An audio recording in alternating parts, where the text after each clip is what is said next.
اب اس میں کیا کیا چیزیں پتہ چلتی ہیں کہ جمعے کا حق کیا کیا ہے؟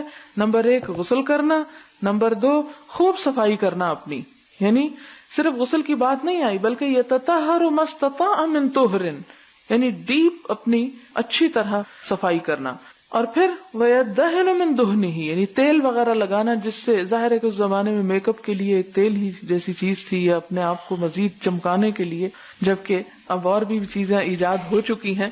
مراد اس میں یہ ہے کہ اپنے صفائی اور میک اپ وغیرہ کا خیال کرنا۔ او یمس من طیب بیتی، اپنے گھر والوں کی خوشبو میں سے کچھ لگانا۔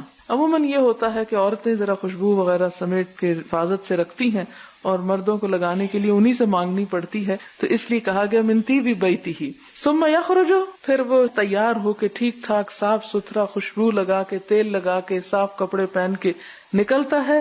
اور مسجد میں اب جا کے کچھ حقوق مسجد کے ہیں کہ جب جا کے بیٹھے تو 2 بیٹھوں کے بیچ میں نہ گھس کے بیٹھے، ہو سکتا ہے ان دونوں کی دوستی ہو، وہ دونوں ایک دوسرے کے پاس بیٹھنا پسند کرتے ہوں، لہٰذا ان کے اندر مت گھسے، یعنی ان کے درمیان جدائی نہ ڈالے۔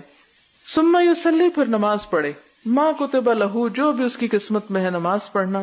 ثم ینصت، پھر چپ بیٹھے، کب؟ اذا تکلم الامام، جب امام کلام کر رہا ہو۔